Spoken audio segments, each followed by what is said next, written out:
The Rock Lighthouse, one of the most heroic feats of engineering in maritime history. You're out there fighting the elements, you're fighting nature on the front line. Built to save the lives of thousands at sea. There was a lot of shipping lost. In the face of catastrophic storms. The day you turn your back on the sea is the day you're going to die. So how did they build them? Whoa! I'm Rob Bell, and I'm going behind closed doors to uncover staggering tales of innovation, epic adventure. This is over 300 degrees, this lead I've got in here, right? And danger. To reveal the secrets of some of the most extraordinary structures ever built. This time, on a deadly reef in one of the most hostile locations on Earth. I just thought, this is madness. One man strived to achieve the impossible. He had an absolute sense of mission. It was rather like putting man on the moon in the 1960s. With technological innovation. It's a wonderful story, actually. And pure determination. They were hard-working men. Still standing after 200 years, it's been described as one of the 7 wonders of the industrial world. Everybody said, oh, you can't possibly build it, but they did it. But how did they build the Bell Rock Lighthouse in the fearsome North Sea?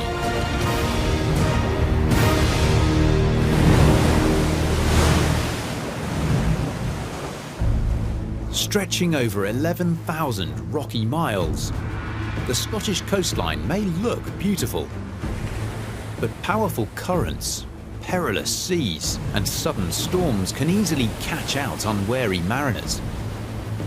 Not to mention the sharp rocks hidden beneath the waves. For centuries, this wild coast has condemned thousands of ships and countless sailors to a grim, watery grave in the bitterly cold North Sea. 11 miles offshore lies one of Britain's deadliest reefs, the Bell Rock, a jagged cluster of stubborn sandstone, only visible at low tide, threatened wreck and ruin to all who sailed these waters. Lying on busy shipping routes into Dundee and Edinburgh, it played havoc with trade along the whole east coast. During the 18th century, 6 ships were thought wrecked here every year. These rocks struck horror into the hearts of seamen and were about to claim one of their biggest ever scalps. In 1804, on a routine North Sea patrol, the 74-gun HMS York was making her way up the east coast when she foundered on the Bell Rock, sinking with the loss of all 491 hands. After countless other disasters, such a blow to the British Navy couldn't go unaddressed. Angry voices in Parliament demanded something must be done.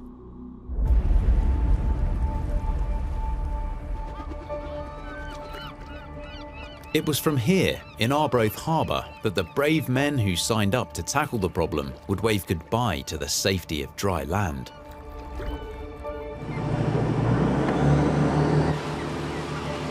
More than 2 centuries later, the solution they came up with is still standing today.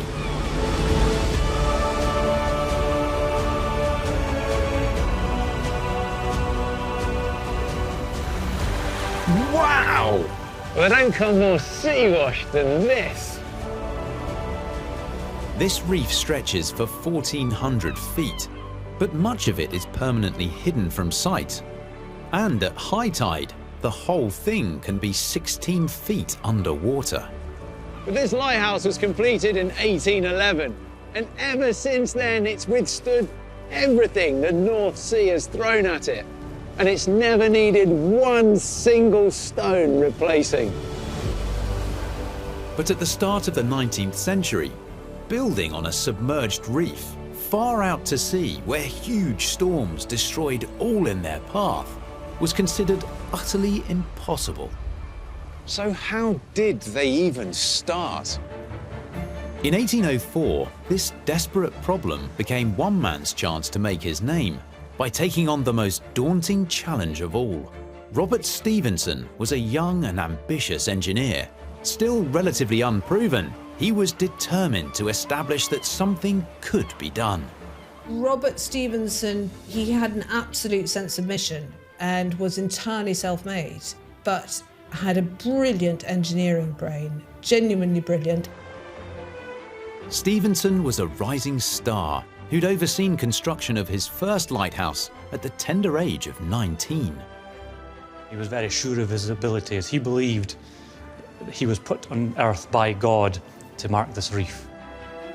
With the backing of John Rennie, one of Britain's most eminent engineers, Stevenson's wild dream got the go-ahead. As the man in charge of work on the rock itself, he was set to take on the most daunting challenge in the engineering world. The Bell Rock was the construction that was going to make or break Robert Stevenson's reputation. But in 1794, when Stevenson persuaded a brave fisherman to bring him out here to the deadly reef, conditions meant that they couldn't even land on the rock, let alone plan how to build a lighthouse. The biggest challenge of building the Bell Rock is the fact that it disappears with every tide. It was rather like putting man on the moon in the 1960s. It was just doing something that really hadn't been done before. When work began in 1807, there were only a handful of rock lighthouses in the whole of Britain, and none of those rocks were submerged at high tide. 20 miles off the Welsh coast, the Smalls Lighthouse was built on 9 oak and iron pillars. Stevenson is said to have described it as a raft of timber rudely put together. He did consider a similar design using cast iron pilings, only to reject it for the high maintenance it would require. But 9 miles off the Cornish coast, the Eddystone Lighthouse had been completed in 1759. Its engineer, John Smeaton, had proved a granite stone tower could withstand the harshest storms of the English Channel. Stevenson was to draw inspiration from both of his predecessors, but building in the North Sea, he knew he'd have to do better. With nowhere on the rock to take refuge or store materials, Stevenson established a pattern that was to become his hallmark. He engineered a solution. He commissioned a works boat, the Smeaton, named after his hero, the designer of the Eddystone Lighthouse. Anchored off the rock, Stevenson and the men would eat and sleep on the ship, saving dangerous and exhausting trips to shore and back. But life on board wasn't always plain sailing. These men were sick everywhere. Even Robert Stevenson on occasion was feeling the effects of the sea, and he was very much used to sailing in conditions like that. You can think of the waves coming over the ship as well. It was often getting flooded. It sounds miserable to me to have to be wet when you're at home and wet when you're also working as well. But life on the reef was no picnic either. The sandstone on the Bell Rock was both jagged and awkward. It was also spectacularly hard, meaning tools would blunt within minutes, and the progress on foundations was painfully slow. Stevenson came up with a surreal solution. He brought a blacksmith with him onto the reef.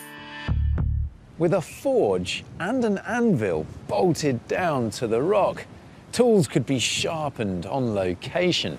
The blacksmith sometimes continuing on at his anvil up to his knees in water. But the hardness of the rock wasn't their only problem. As the hole slowly took shape, it would fill with water at every high tide. On every shift, it took a team of 20 men just to pump the hole dry, while another team picked away at the stubborn rock. And even at low tides, frequent large waves would wash right over the reef, filling the hole again. In order to build something there, you have to get onto the rock at low tide, hammer away frantically, and then jump off when the tide starts to rise. They had to run, literally, to catch the boats before they were drowned. It was as simple as that.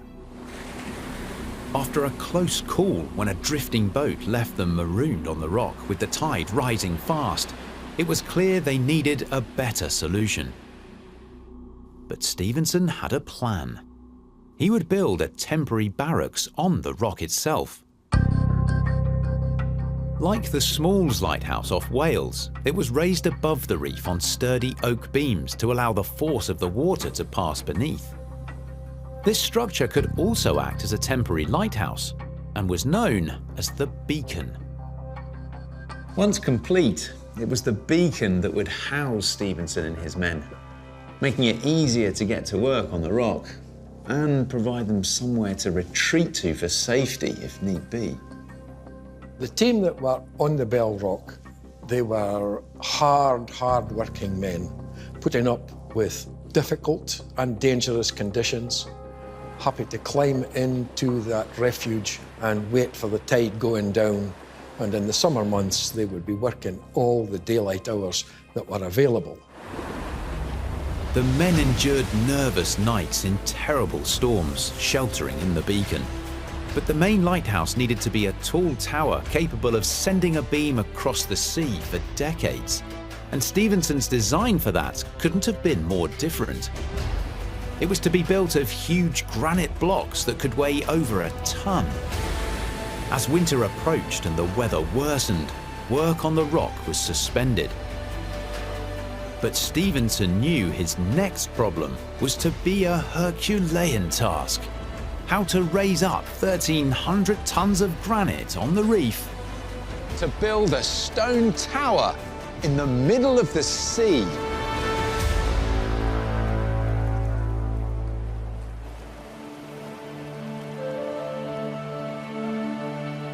The Bell Rock Lighthouse has been described as one of the 7 wonders of the industrial world.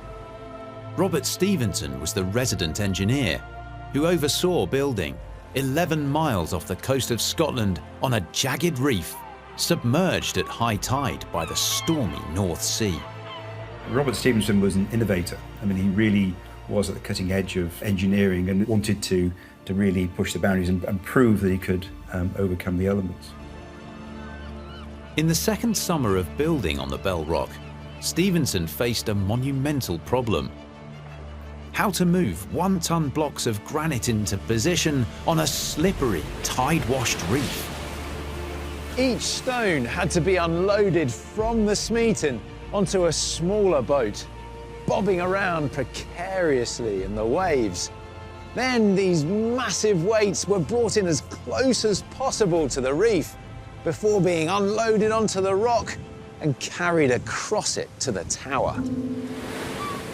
Lighthouses were still frequently swept away in high seas. But by locking the stones together with dovetailed joints, each one was anchored by the weight of all the others. Placing them was a laborious, delicate job, and with so little time to work between tides, they desperately needed to speed things up. When you're out there, you have to figure out a way of making the machinery to make something like the Bell Rock buildable. Arbroath Signal Tower Museum was originally the Bell Rock's shore station. What have we got here, Caroline? So this is Robert Stevenson's account of the construction of the Bell Rock Lighthouse. That's really, really exciting. So this is an actual copy from his. This isn't a contemporary copy. Yeah, that's his handwriting as well. When did he have the time to do all this, considering? He was a very busy man, yeah. So what have you got? I mean, this is a whole volume. Oh, this is incredibly detailed. You can see he's gone into the whole construction of the entire thing. Stevenson built a standard sheer crane on the reef to lift stones out of the pram boats. But getting them onto the rocks was only the start of the challenge. To move the granite blocks safely and efficiently across the jagged, slippery surface, his team constructed an elevated railway on the reef, carrying them from the landing point to the tower's foundations. What else have we got in it? Oh, so this is the movable beam crane. And this was the crane that was out on the Bell Rock itself, was it? Yes, The blocks had to be precisely manoeuvred into position as quickly as possible. So Stevenson's team invented the jib arm crane. The adjustable arm and the rotating base made it far more manoeuvrable than existing cranes. But it was supported by guy ropes, and as the tower grew higher, there wasn't enough room on the reef below to anchor them properly. So Stevenson's team simply invented another new crane, and the principle they came up with is still in use on building sites around the world today. The balance crane used a counterweight to balance the load of the stone and could be lifted as high up the tower as building required. I think the more you delve into it, the more that you see that, yeah, Stevenson's hand is all over this. He's this polymath, this Renaissance man, this master of perfection. And that is so clear when you look through this document here. The rock was a hive of activity, a most pleasing sight for Stevenson, who in the middle of the ocean described the scene as having a very curious and fanciful appearance. Any non-local sailor coming past here at that time of construction must have had to blink or look twice at what they saw. A group of men out here, seemingly marooned in the middle of the sea, with smoke pouring out of the forge and drifting across the reef. Wagons being shifted around on a small railway, all in the middle of the barren North Sea. It must have been like some kind of crazy mirage. Having worked out how to get the stones into place, Stevenson's next problem was sealing the joints. Dovetailing held the tower together, but it still needed mortar to stop the sea getting in. And if ice was allowed to form between the granite blocks, it could potentially damage the stone. Back in the 1800s, most building was done with a straightforward lime mortar that would take weeks to fully dry, and out on the reef, there'd be no chance of it setting before it started to wash away. But Stevenson knew of an ancient technology invented by the Romans, its secret ingredient, volcanic ash. At Aberdeen University, Professor Donald McPhee is an expert in the chemistry of cement. The Romans were credited with quite a lot of engineering successes with cement, and indeed the volcanic ash that we're using today will have the same sort of properties as the volcanic ashes that gave them the opportunity to build marine structures, so harbours and so on. By heating limestone, you make quicklime, and when you add water, you get a lot of heat. Now, maybe you can see the water boiling there. This is a reaction called slaking. The thing that's important in terms of those Stevenson cements is that the slaked lime itself is reactive. And when our volcanic ash is added to the mix, this reactive substance achieves something extraordinary. In the presence of the aluminium and silicon ions that come from the volcanic ash, there can be other reactions to produce new products that give the long-term durability of the structure as a whole.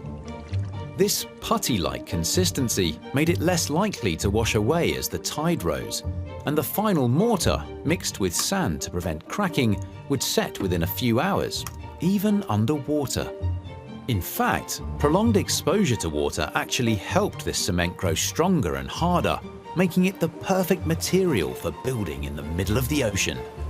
You know, it's a very challenging environment, and, you know, there's an element of excitement about it, which I would probably have loved to have had the opportunity to participate in.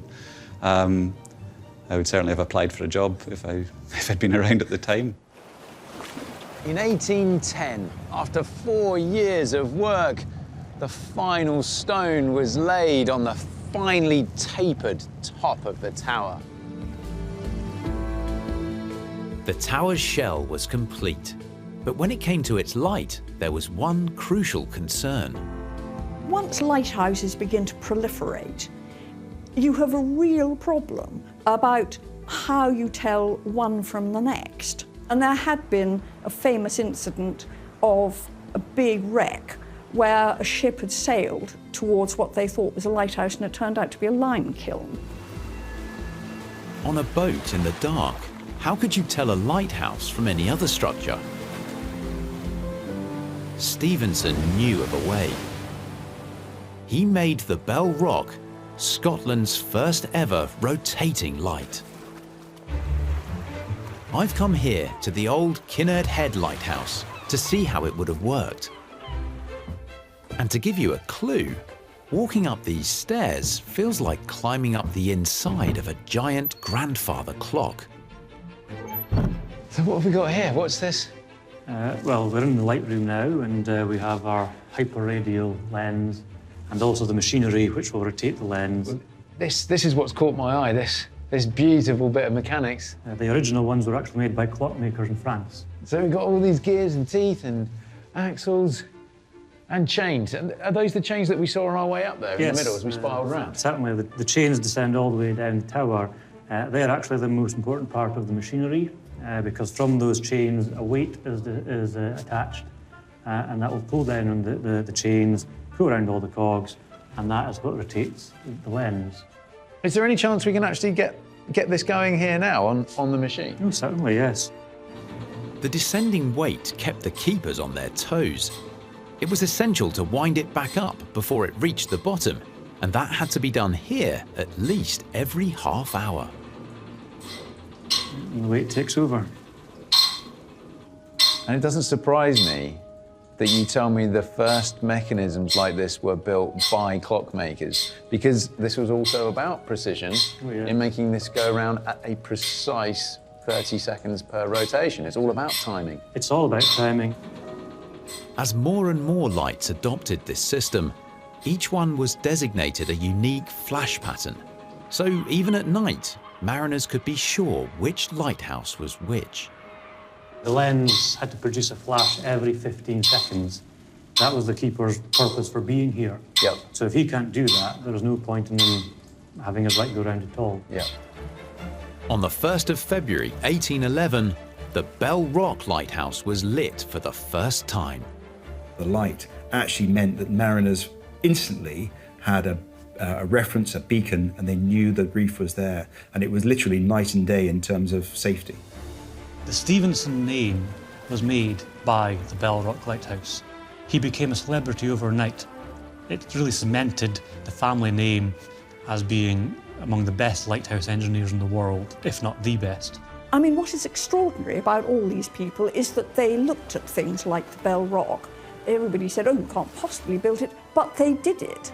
The completion of the Bell Rock's construction was far from the end of this iconic lighthouse's engineering innovations. The Industrial Revolution meant more ships than ever braving these stormy waters.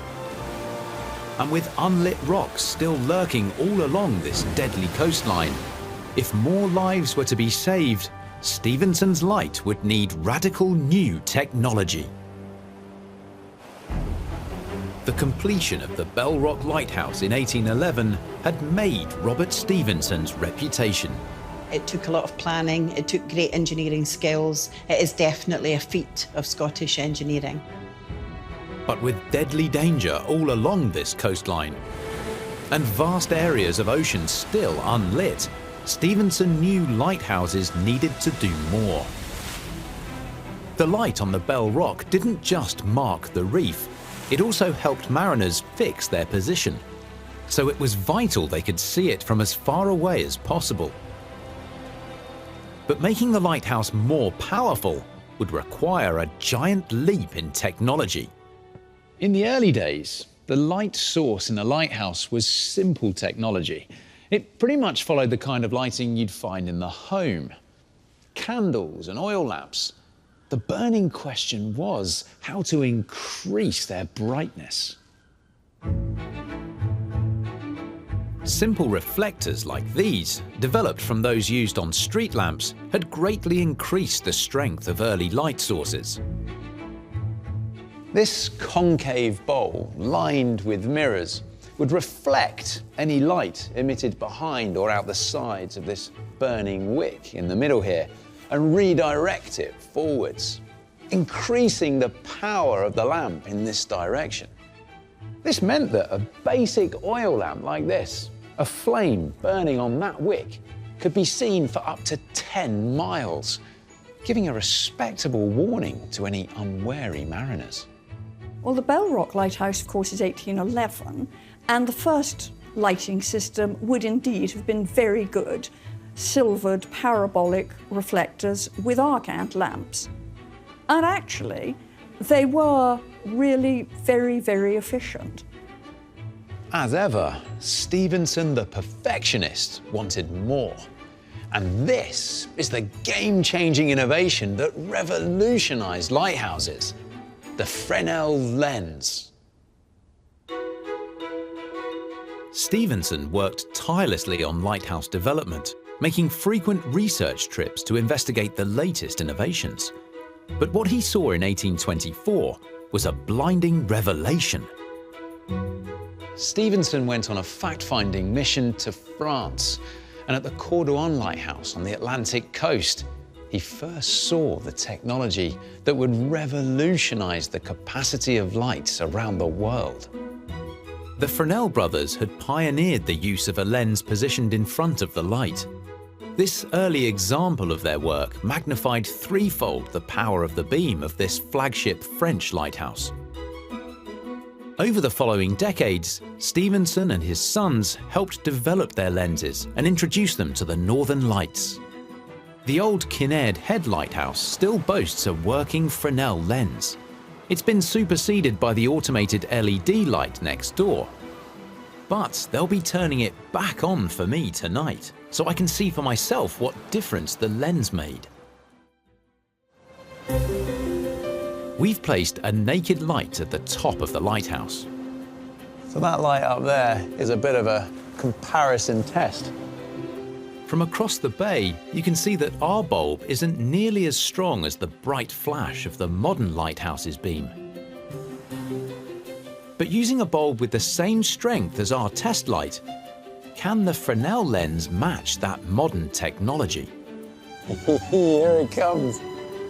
What I'm seeing down here is nothing compared to what the lens is projecting out across the horizon. The Fresnel lens concentrates the strength of the light by focusing its rays into a sweeping, powerful beam, creating a bright flash as it crosses our vision. That beam is visible from 25 miles away, making it more than a match for the modern light beside it. But how does this lens magnify the power of the light so greatly? Here I have a laser. Let's turn that on. Now that single beam represents a single ray of light which heads off in a very specific direction. And I have here two more lasers which I'm going to set up heading out in random directions. Let's pop one out there and this one out here, representing light beams from a light source that are going off in all different directions. But I want them to head out to sea between my two goalposts to line up with this laser beam here. So I bring in the prisms. So with my two light sources here going through prisms, I've got a more intense light heading in that direction.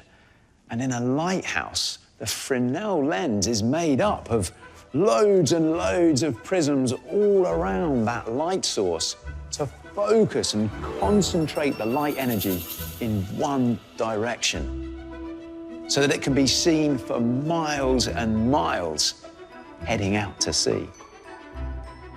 Robert Stevenson passed away in 1850, but he left behind him a dynasty of talented engineers, and his family continued his remarkable work on the northern lighthouses. But they had a complex new problem. These phenomenal lenses were incredibly heavy. Turning them created enormous friction. Wheels and bearings had to be constantly replaced, and they could only rotate at slow speeds. It was nearly 70 years before a solution was put into practice. And I've come here to the National Maritime Museum of Ireland to see it for myself. Wow. To come into an old church and be confronted with this. I have seen the light. Installed at Dublin's Bailey Lighthouse in 1902, this Fresnel lens weighs in at a whopping 10 tons. But that's not actually what I've come here to see. It's quite hard to take this all in. I mean, you've obviously got the enormous lens on the top up here, but what you can't see in here, which is equally fascinating, is there's a giant donut-shaped trough or basin in here that's filled with mercury. And then the lens is attached to a great big donut-shaped ring, which then sits on top of that mercury. Nigel Teggin is a volunteer curator here at the museum. Having invented, really, the Fresnel lens, with that came another problem as to how you were going to manoeuvre this great big weight. Yes, that's true. So they came up with the idea of floating it in mercury. And in that optic there, we have 25 pints thereabouts of mercury. And I'm trying to imagine that lined up on a bar, 25 pints of mercury.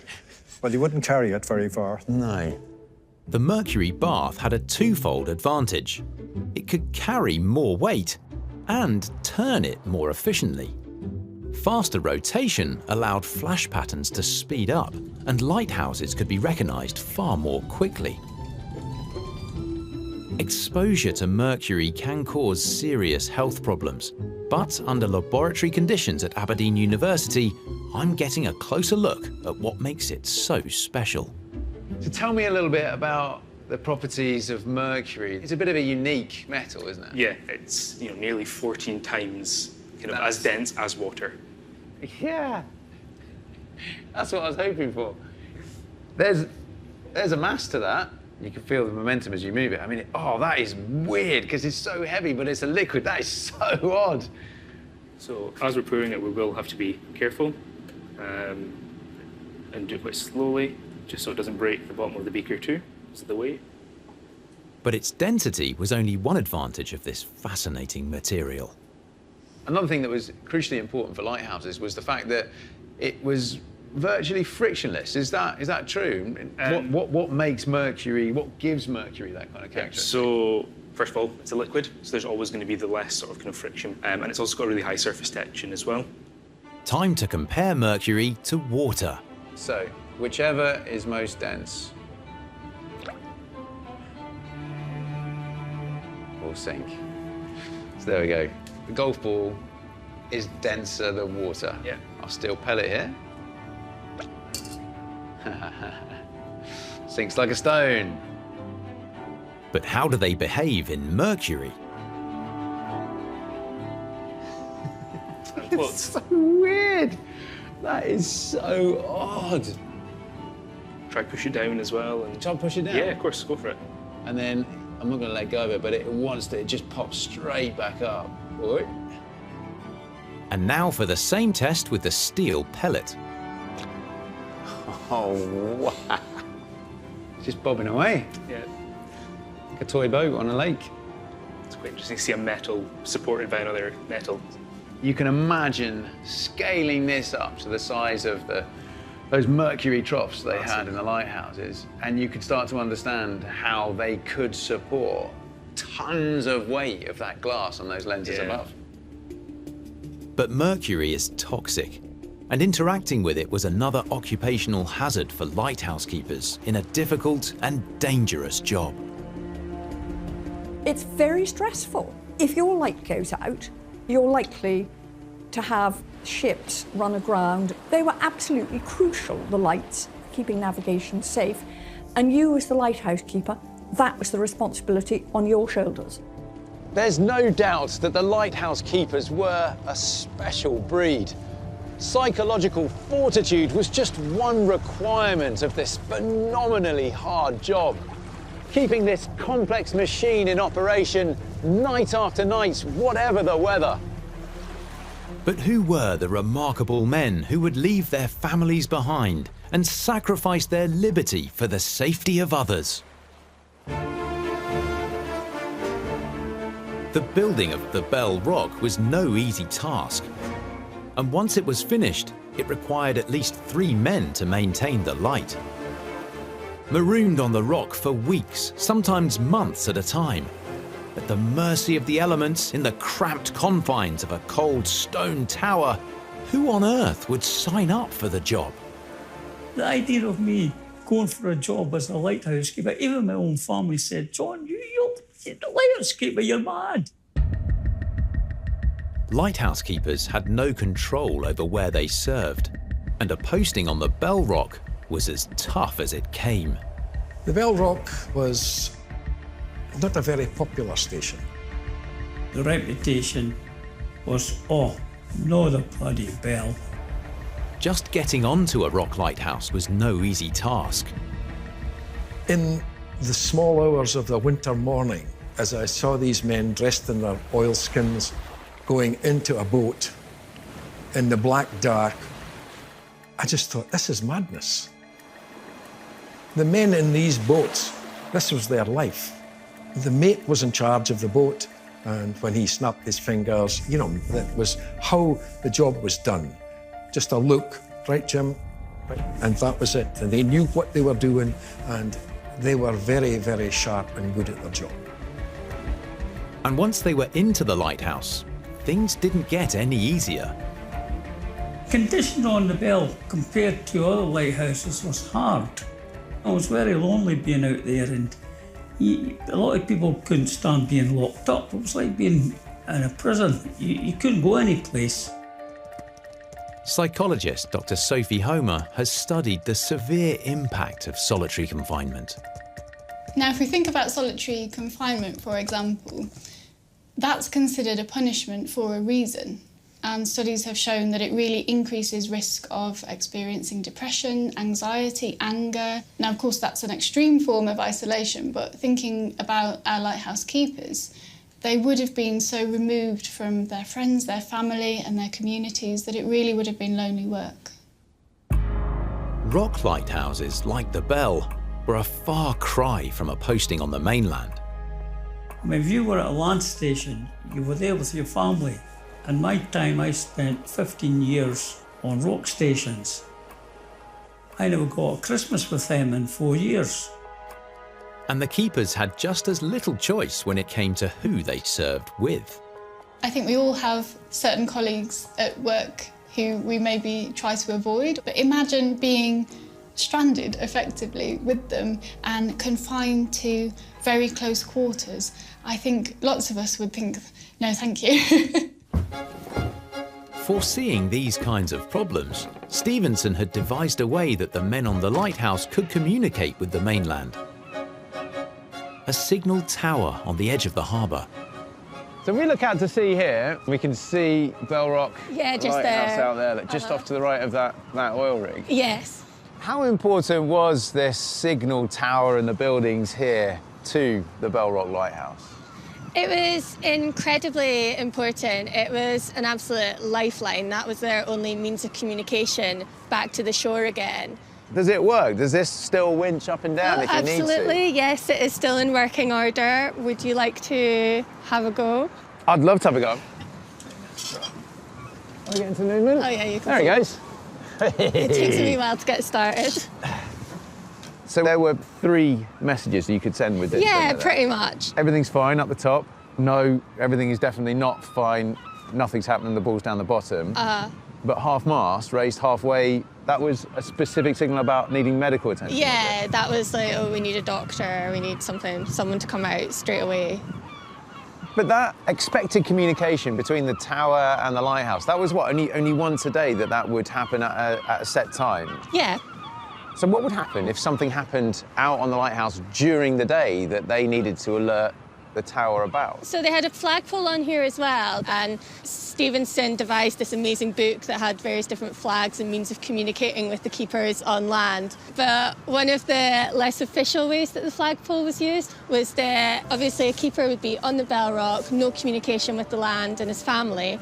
If his wife was expecting a baby and she had the baby while he was on the lighthouse, He wouldn't know whether it was a boy or a girl, so to let him know, they'd raise either a little pair of trousers or a petticoat on the flagpole so he could look over and see whether his wife had had a boy or a girl. Seriously, that was the kind of communication that could happen. Yeah, and it's such a lovely personal thing. That's really nice.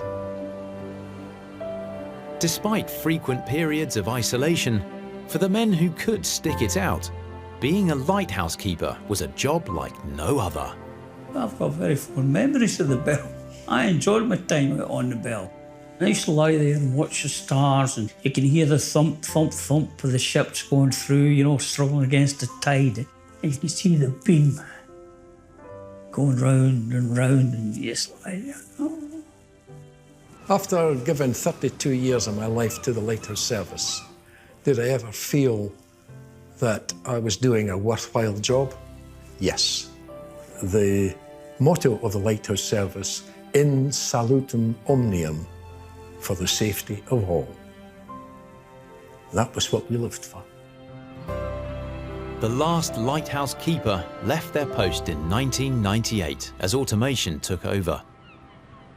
But the lighthouses are still as important as ever. So the Northern Lighthouse Board today is doing pretty much the same job that it was in 1786. We are here to protect the lives of mariners and to provide safe navigation.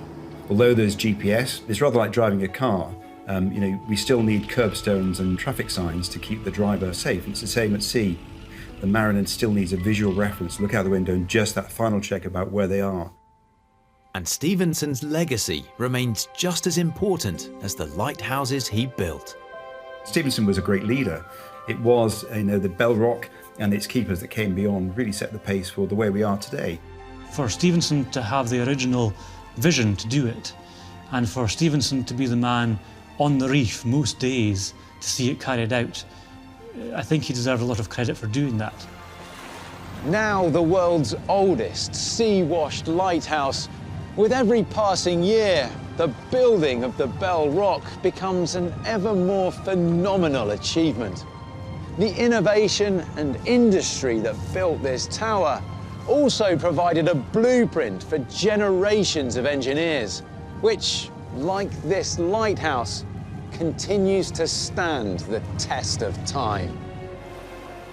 There's something very inspiring about the fact that these men went out to these places of huge darkness in order to raise a light to save lives. That's the best of us, that's the best of humanity.